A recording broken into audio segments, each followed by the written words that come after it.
Hi there, I'm David Batsoffen and I host a travel blog called Travel and Things. And at the moment I'm doing a series called In Conversation With. And today I'm chatting to Roger de la Harpe from Africa Imagery and we're talking photography. Roger, how are you doing?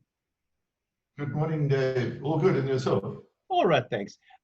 Today I know we're looking at insects in our little Lightroom episode today. It seems that people have become very interested in macro photography all of a sudden. Even I've cracked out my 100mm f2.8 and I'm sort of running around the garden trying to photograph things that won't stand still. And it doesn't work for me. I'm not a macro photographer. But I know that you've got some tips and tricks for those who are watching this. So enlarge your screen and talk us through what you've got for us today, please. Let's do that. Share. Right. Dave, here we go. You've got a whole herd of locusts. A whole swarm of the thing. About the garden photographing locusts. The only wildlife we can do at the moment. Yeah. So one of the big problems when shooting wildlife, when shooting macro photography and wildlife for that matter, and scenic work, funny enough, but particularly in macro photography, is your depth of field is incredibly shallow. Mm. And the conventional way of fixing that is that you use a very small aperture, right, which gives you a depth of field. But what that does is it reduces your shutter speed, which makes shooting handheld problematic, because you've got camera movement and you've got the insect sitting on a branch or a aloe leaf as it is here, and you're going around, and so you're battling to get sharp images. So there is a little technique called focus stacking that we use, or we can use, which means what you shoot a whole pile of images, and in this particular case 21. Let me just select those 21 that we're going to begin with. And you shoot each picture at a slightly different focus point. And then you pop the whole lot in. And what it does is it uses only the sharpest part of the image. Okay. And with an incredible depth of field, and still your background is nice and blurred and out of focus. Now, if you were to use I shot this, I think it was, I can actually tell you here, this was shot at f3.5, very shallow depth of field, the background is really, really nice. Yeah.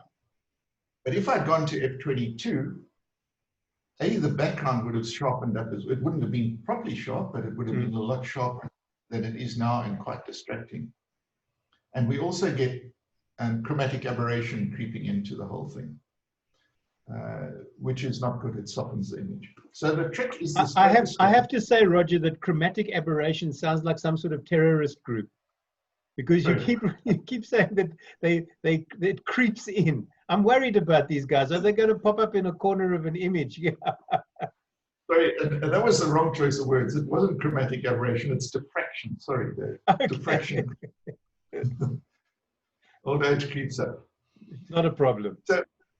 So you can see how very shallow the depth of field is here, and once we put it through the whole of Lightroom and Photoshop, we end up with something like that, where we've got the tip of this feeler in focus and all the way into the locust's neck.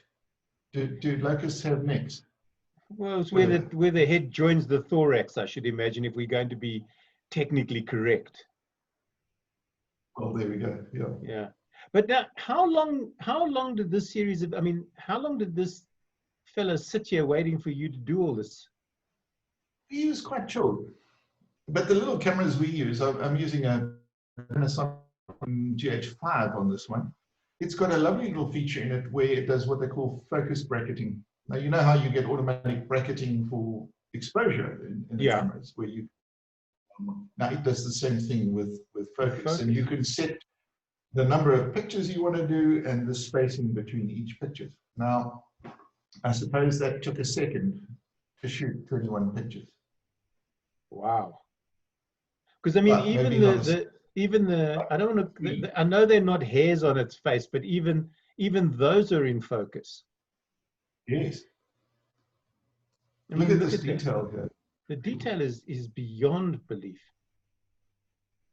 Who would have thought all those years ago when we all went out and bought our first analog cameras and then battled and fought for hours and hours in darkroom to try and lighten and to sit with cardboard to blur the background and all of that type of thing, that all of it would be done with a push of a button and in our lifetime as well, which makes it even more interesting.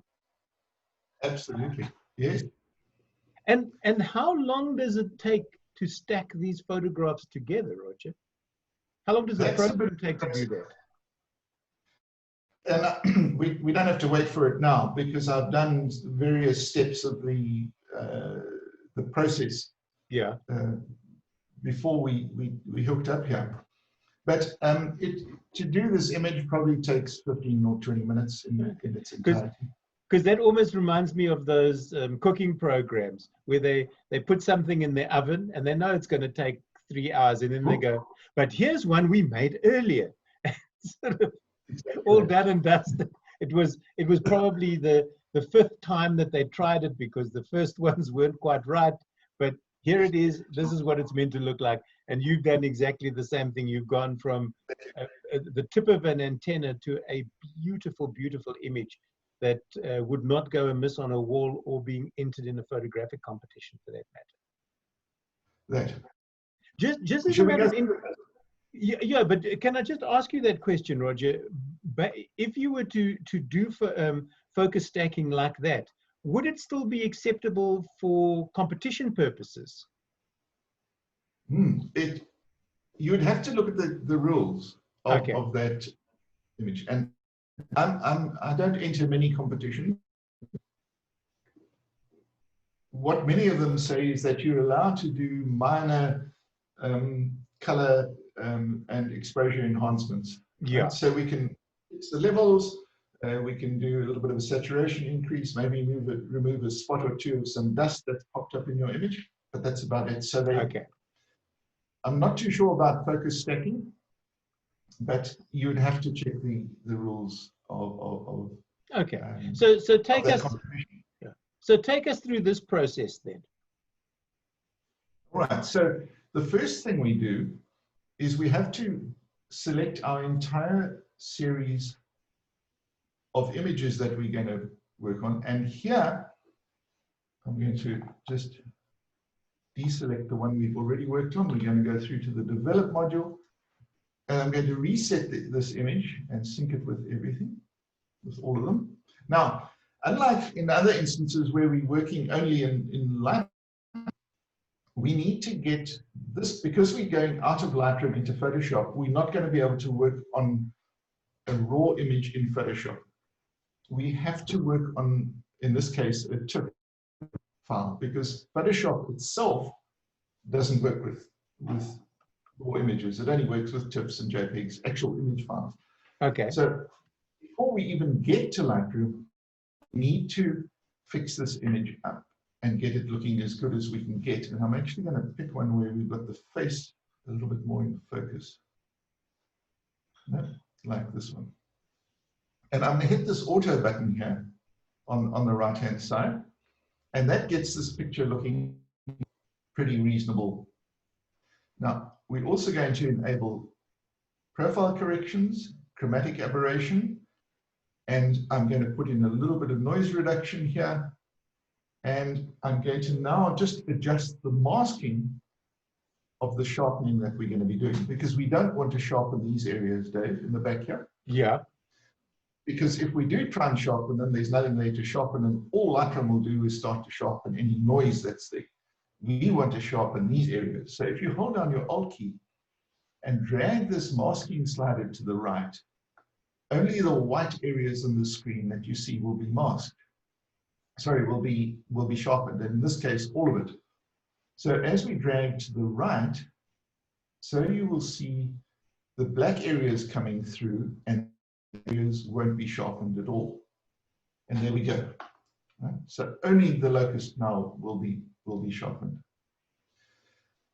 Back up here to the top, to the basic panel, and it's looking pretty good at this stage. We'll do final tweaks later when we get it back into Lightroom.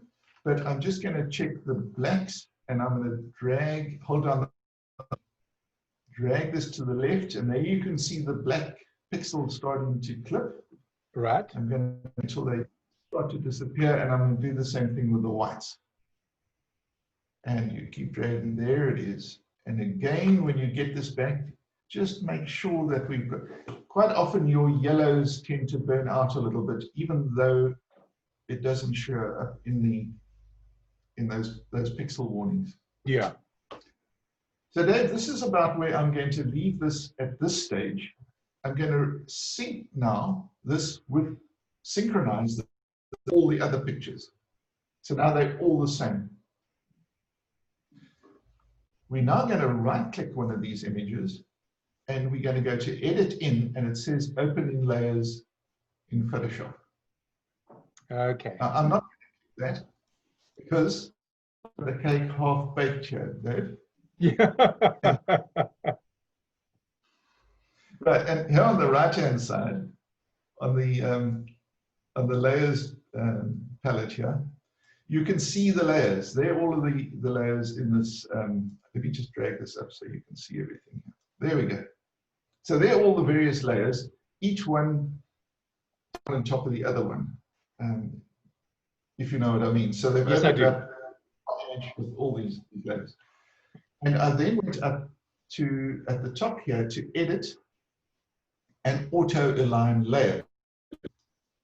That pops up, and you've got a whole bunch of options here for doing various things and stitching and all manner of things. But I generally just go with auto, and you click OK, and it aligns the images up. It looks at the subject matter of each image, and it adjusts it. And you can see what's happened on the right-hand side here. Let me just do this. If we zoom in, you can see this area is now, you've got some transparency there because Photoshop has had to line up these images, and we've got a bit of a gap at the edge. Okay. Really not a problem at all. So once we've done that, we go back up here, and this time we go to, and let's do it over here. Right, we go to edit again, and we go to auto blend layers, and on this dialog box, we don't want to create a panorama. We want to stack the images. Right, we're going to stack them one on the other, and we're going to tick seamless tone, and we're going to do content aware full on transparent area, which are these areas here. Oops, wait. On the edges. So okay. It's going to look at what's over here and fill those areas with an appropriate tone. So once you've done, you click OK, and you can see these edges now where it has used content aware to fill those blank areas with color. Right. Come on, select them. And all we do now, and here on the right-hand side, you can see all the various images that have been stacked, and then the masking that Photoshop has applied to the image to get all the bits in focus. I think it's fascinating. Roger, can you bring us back to full screen? We're almost out of time. Let's do that. Stop share. And there we go. That was fascinating. It really and truly was. I hope that particular insect now knows that it's famous internationally. You'll probably get a letter from its agent going, "We want royalties now." It's an agent. Yeah, Roger. If people want to get hold of you or Africa Imagery, how do they do that? Dave, either go to africaimagery.com or rogerandpatdelaharpe.com. That's our website. We've got our decor prints and art prints up there. We've got photo lessons. We've got stock videos. It's all there, as well as Great. contact details. Great stuff. This has been In Conversation With. I've been talking to Roger de la Harpe of Africa Imagery. Roger, once again, always great to chat to you. Learn something new every single time. Thanks very much. Cheers.